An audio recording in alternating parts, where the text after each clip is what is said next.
Day 2 na tayo sa Cebu. Ayan, papunta kami sa Oslob ngayon. 2 AM kami umalis sa hotel and 5:30 kami nakarating dito. Nakaabang na yung tourist guide namin pagbaba namin ng van and sinabi niya na pang 53 kami sa pila bago makasakay sa bangka. So nag-decide siya na pumunta muna kami sa Sumilon Island. Pero nag-register muna kami ng mga name namin at saka yung nagkinig kami sa orientation. 1,799 per person dito guys yung bayad namin. And yung napuntahan namin ay yung Cartel Ruin, Simala Church at saka yung car pasalubong. You are not allowed to touch the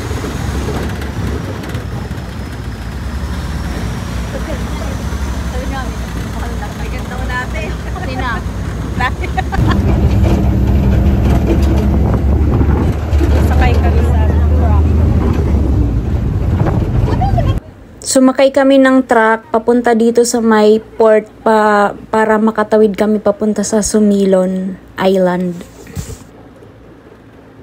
Sakay na kami ng bangka.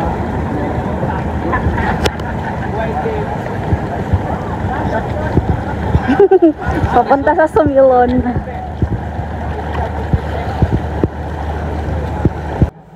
Mga 10 minutes lang yung biyahe from dyan sa port papunta sa Sumilon Island.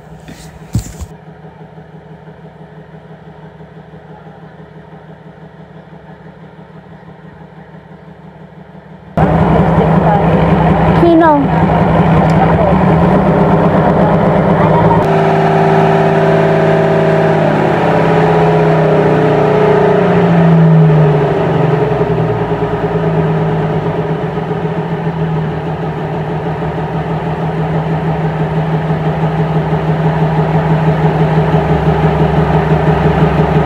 Nakakamangha naman talaga yung blue water dito sa Sumilon Island. Tama nga yung Sumilon Blue Water Island kasi blue talaga yung tubig.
Three, two, one.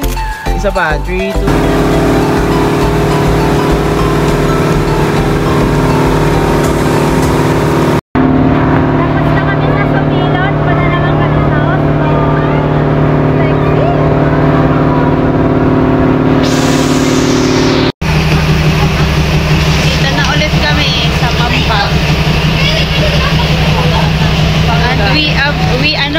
We've arrived to our final destination.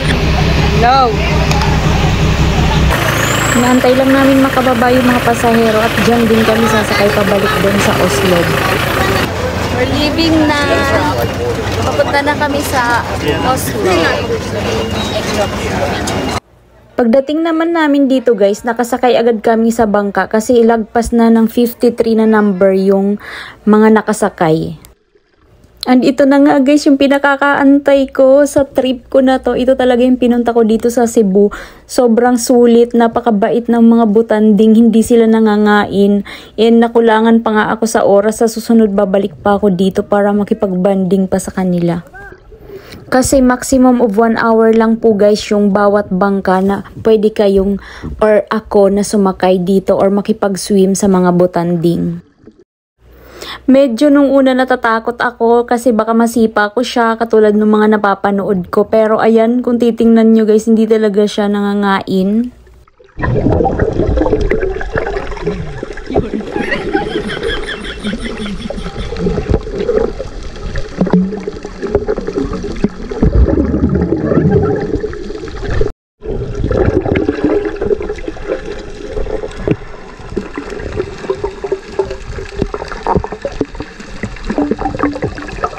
Okay. Isa pa bang? 1, 2, 3,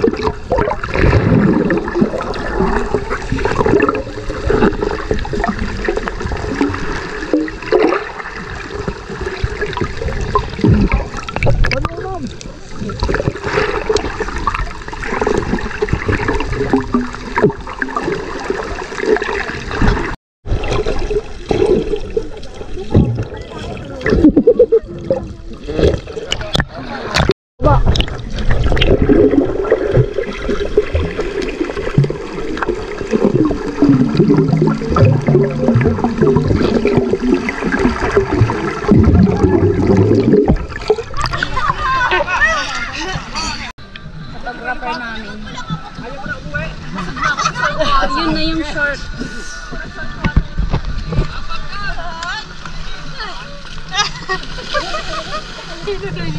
Asan? Wala! Ang sakit sa tenga kayo. Ang sakit sa tenga. Oo. Okay, one more.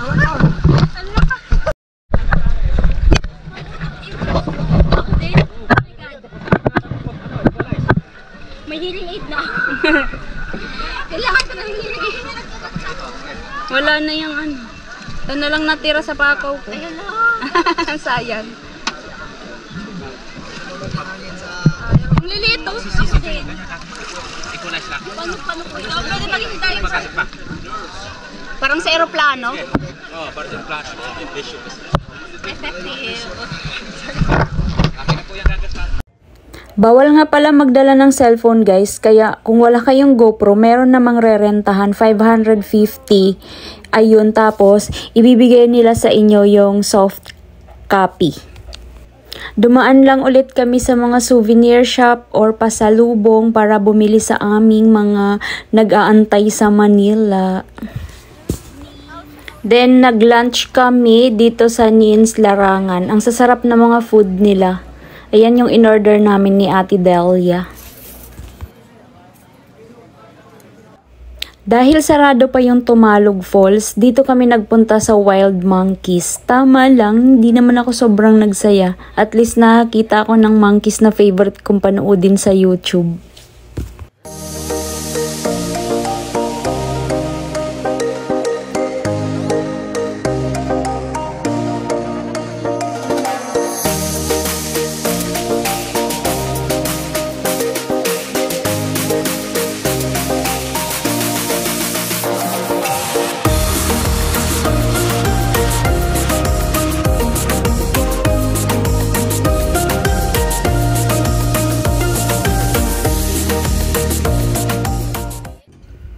Next destination ay Ruins Church or Cartel.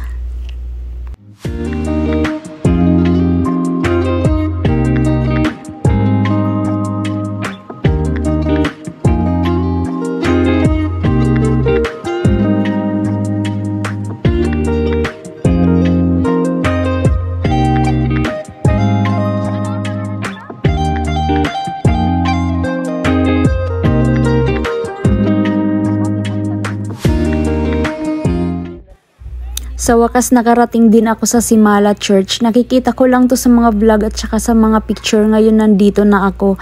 Pag pumunta kayo guys dito, magsuot kayo ng pantalon or palda na mahaba or short na mahaba. Kasi kung above the knee yung isusuot nyo, hindi kayo papasukin or mag-rent kayo ng mga shawl sa gate ng church. 20 pesos lang.